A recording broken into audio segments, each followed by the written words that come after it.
Hi everyone, and welcome back to my channel. I am so excited that you're here again today, and I have got the coolest experience, like camping fun experience to share with you guys. It has to do with land that the Native Americans once lived on, and a really interesting message that they had and wanted me to share with y'all. So if that is interesting to you, please stay tuned. Don't forget to like and subscribe below. Let's jump on in. So let me explain first. So I went camping with a bunch of friends of mine who are all basically studying to be herbalists. And we had a great time, but the really interesting thing that I could tell you guys all about it, but I really wanted to focus on the meditation. So I really couldn't wait to get out there because I thought, gosh, I meditate in my backyard, I meditate all over my home and just at my office and wherever. But I thought this would be so cool to do a really cool meditation in like the woods, in the legit like woods. And so when we got there, like we set up everything, and I was just really eager to get this meditation in. And so once we all kind of got settled, it was kind of like between lunch and dinner, and everybody was kind of like chilling, doing their own thing. I wandered off, and as a group, we had talked about doing a few things like together, like different ceremonial things that we were doing to kind of just like cleanse ourselves from any weights, let's say, that we were carrying, and to kind of let all that go so that we could really just kind of be there and be one with the earth, with Gaia, with nature, and really just like soak all that in.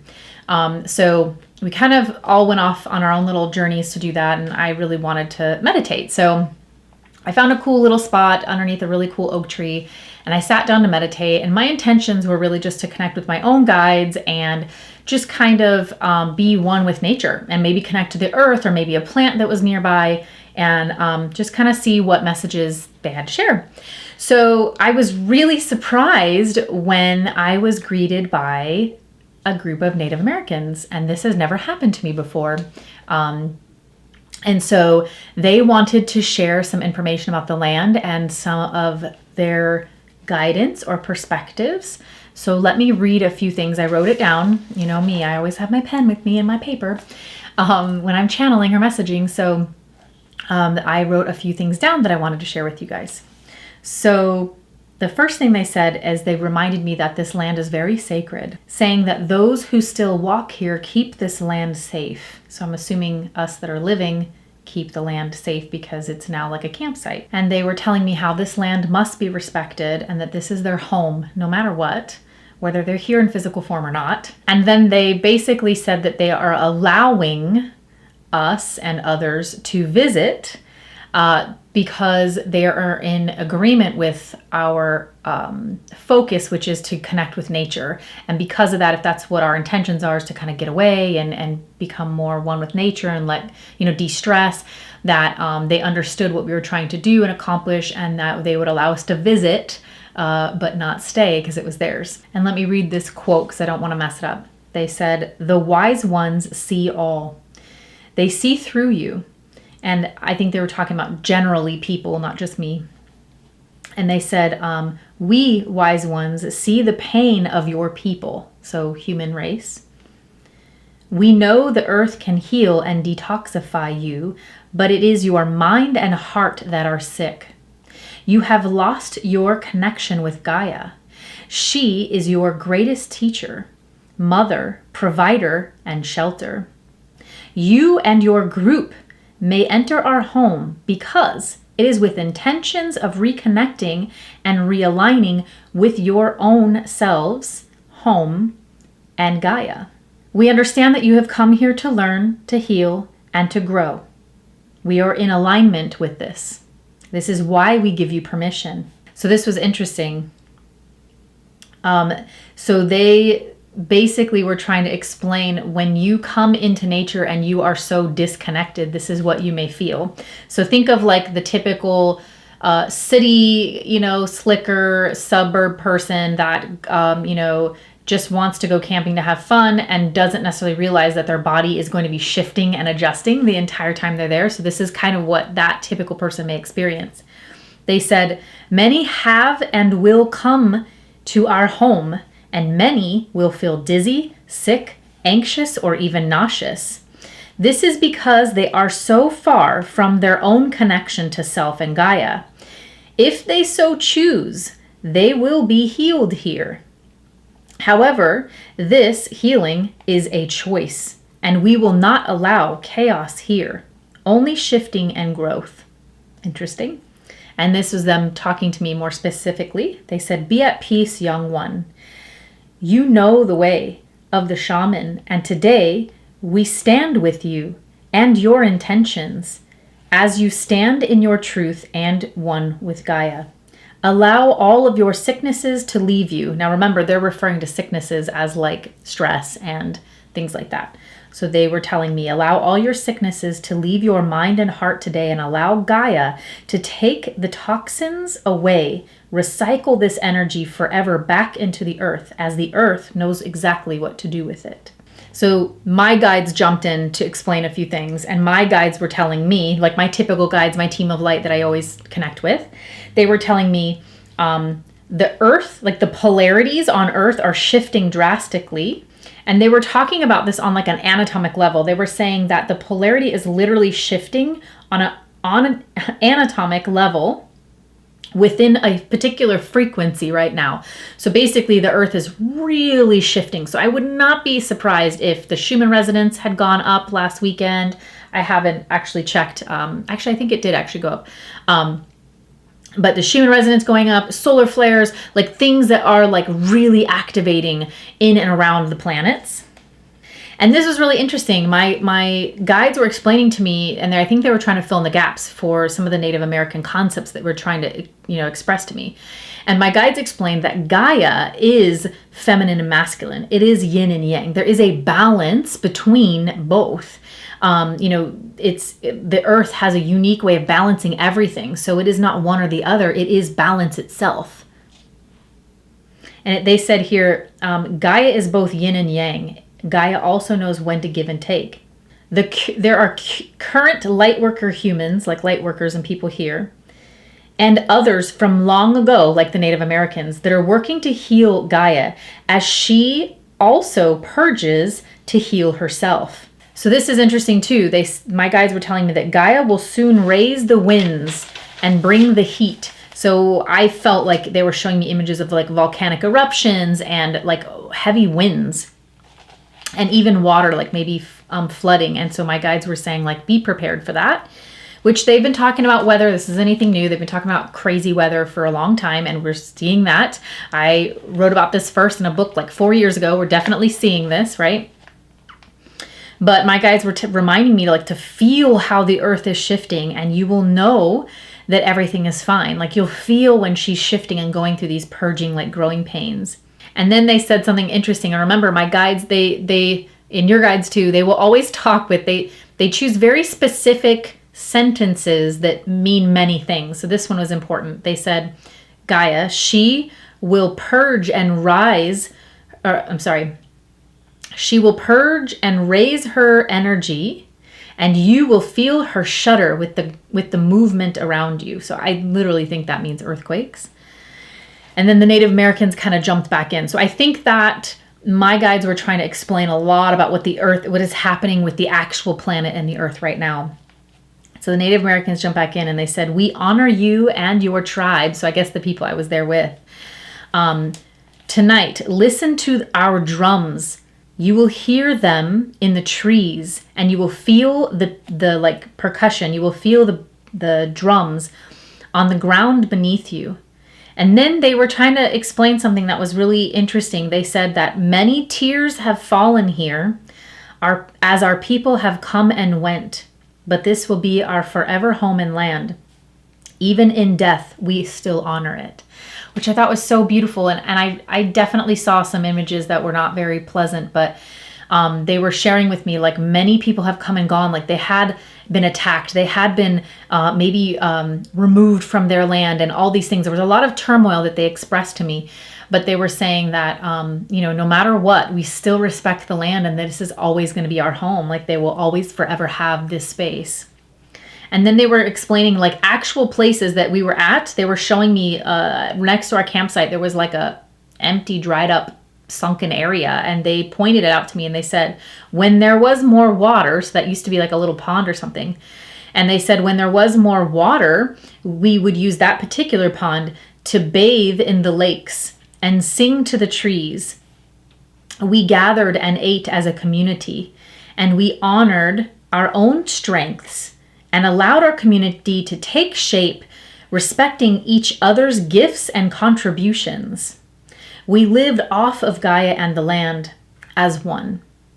And then they gave me a couple of names that are very native, and so they were difficult for me to pronounce, but I did write them down, and I don't know if I'd even try, but things like Tanuk, Kuwa, Shoti'i, and Paipaye. So I haven't Googled those. I really wanted to, but I wanted to put this message out there so that I wasn't influenced by the internet or whatever else I might find, but I wanted to share this with you. So I think it was really interesting. And the reason why I wanted to share this, this with you guys is, one, this is in some aspects just a normal weekend for me.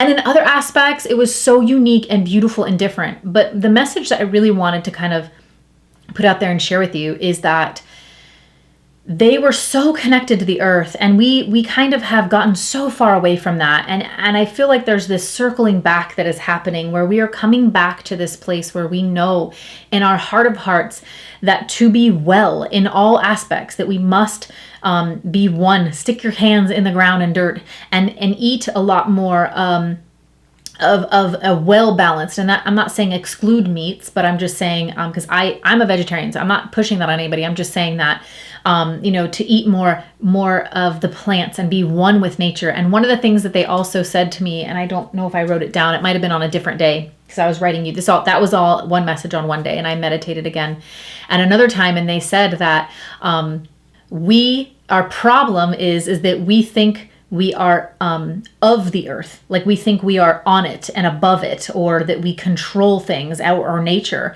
that we are not one with it. And they reminded me that without the earth, you would not be able to eat. There would be no plants, no animals, no shelter. Without the earth itself, you would not be able to sustain life or survive for any real length of time. Like, it would wipe us all out. And so they were saying, like, you are one with the animals, with the trees. You are if this was a pie, a perfect wheel, and there was perfect equal sizes, human beings would be a equal slice of the pie, not more and not less.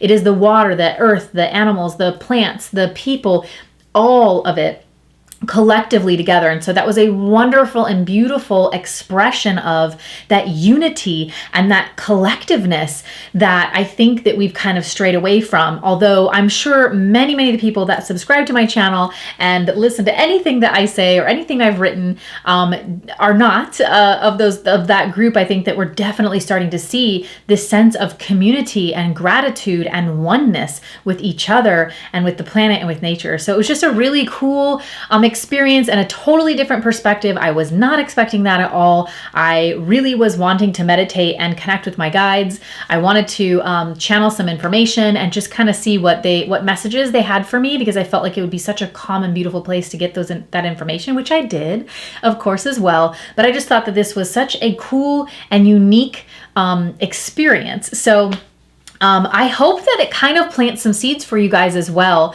so that you might be able to have some similar experiences. Because remember, I am not magical or special. There's nothing necessarily unique about me. The only difference is that I have learned to simply quiet my mind and connect to my higher self or my guides or simply my environment.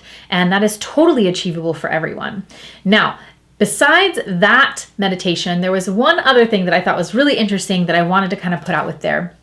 So with my herbal friends and classes and teachers and the wonderful people that I've been doing a lot of work with, one of the things that we talk about a lot is that plants kind of have like a little personality to them. And so I began last year even meditating with specific plants that I have in my own garden, like sitting down and meditating with them and interacting with them as if they are another being, because essentially they have the same type of energy because they are a living thing, right? So do they have cognition or a brain or emotions? No, but we know that plants root and they all connect and communicate to each other. And we know that bigger, sturdier, stronger trees will nurture and feed the smaller shrubs underneath them with their water or other things. They all work together simultaneously. They've even done studies where on one coast, when Hiroshima happened on the California West Coast, there was, some radiation, and these plants were really starting to be affected in the wildlife. And it only took a short amount of time that the plants started to adapt and change some of their chemical constituents to defend themselves, because they noticed and recognized that this radiation was kind of like a predator or a threat or a pest, or causing the plant some type of harm. So the plants actually started to adapt to that so that they could not be killed off by this radiation. And they found that that same exact shift and change began to happen through the United States all the way to the other coast before the radiation levels were even detected on that coast. Meaning that the plants and the root systems, this is the only conclusion they came to, is that the plants and the root systems had linked up and connected so far and so wide that it basically gave a massive warning out to many, many plants. And these were specific coastal plants. So I wish I could tell you, I wish I could link that and tell you about it, but it's just a conversation that we've had in my herbal studies and things like that, but just really, really interesting stuff. And so I have sat down and I have meditated with basil and rosemary. And when we were camping, we all sat down with plants, and I got a chance to meditate with wild cherry, a beautiful wild cherry tree, and blackroot little shrub and other things like that. But I point that out because it's really an unique experience. So if you have crystals and you sit and meditate with them, if you just meditate just to quiet your mind, there's so many different types and versions of meditation.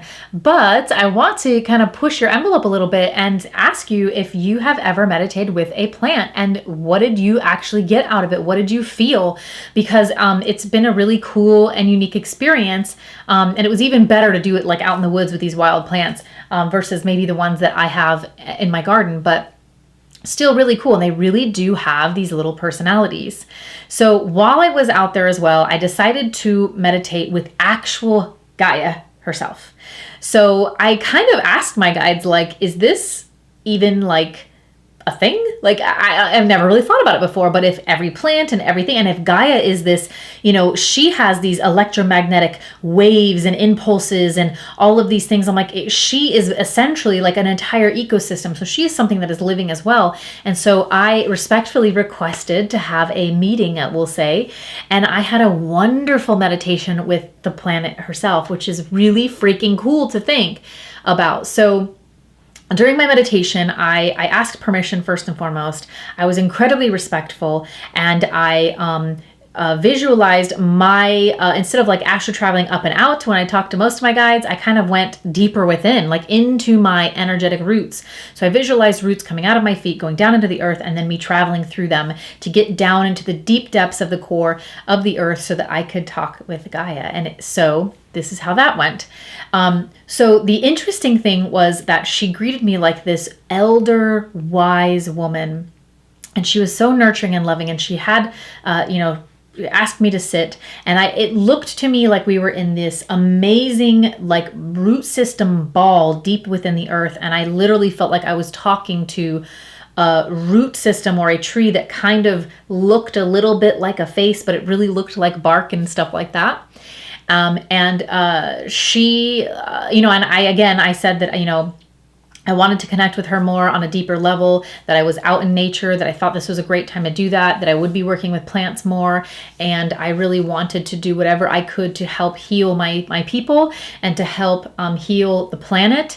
And so this is kind of what we discussed. And she had reminded me that if you ever feel like you are not where you need to be, if you ever feel like you are not grounded or not centered, or that you are off, or that you have any type of confusion, she was wise, calling me a wise one, which was hilarious to me, but she said young wise one, so it was kind of cute. But she was young wise one, you know that you can connect with me and that we have this unique bond and you will forever be tethered to me while you're in your human form. And so I visually saw like a tether, like a string or a line or a cord that connected to my energetic roots down into the earth. And she said, all you have to do is connect to this, and I can help you with any of the answers that you seek. Sometimes it just takes you to be grounded to hear, like your heart and your guides will be giving you answers and messages. And sometimes we just can't tune in to hear them. So she said, I will clear the toxicity. I will clear the chatter in your mind if you ground and connect with me so that you can hear all of that. Or maybe she herself has the messages and answers that, you were looking for. So I thought that was really sweet. And she invited me and any of you to really connect to her at any given time or whenever you feel the need. And then it was interesting. She was reminding, my guides are just talking to me right now, which is hilarious because I never thought about this before. But my guides just said, what does a child do when they throw a tantrum? They throw themselves on the ground. They throw themselves on the ground. Or when something is startled, they will kind of ball up and they get down. It's not just from a fear standpoint. It's to connect back to the earth because you feel safer on the ground. You feel safer tethered and connected to Gaia. And so that's really funny that they were just kind of reminding me of that. I've never really thought about that before. But it's kind of like we instinctually and instinctively, we connect so deeply to the earth, but we have lost that. Like the Native Americans said, we have a sickness. We have a sickness. That sickness is thinking and believing that we are separate from the earth and our place as an equal whole part of the pie. And that we have allowed stress and the busyness of the world to overcome us to the point where we are disconnected from Gaia herself, which she reminded me, the more you disconnect from me, you disconnect from yourself because you are human. You are here on earth and you need all of your needs come from the earth, your shelter, your food, your water, everything. And so if you disconnect from me, you're disconnecting from a part of yourself. So I thought that was a really powerful message as well. So in a nutshell, it was a really cool experience. I've been meditating with plants for a while. I did a cool meditation with the earth, but this was the first time I've done it out in the woods and actually had a really neat conversation with some old school Native Americans. And they were really cool. And so anyway, I thought this was just a really cool experience that you guys might totally dig and think it was really neat. And I really want you guys to go out and do it and have this awesome experience because, we need to get a little bit more in touch with Earth and Gaia. So anyway, I hope you guys liked this little story. It was like a little glimpse into my camping weekend, but also kind of maybe a glimpse into yourself. So I hope this hit you right in the heart chakra and that you just visualized your own little roots digging into the earth and that anytime you need Gaia, you can just reach down and spread your roots and feel more grounded and really connect with her. So I hope you guys enjoyed this message. And as always, my friends, love and light.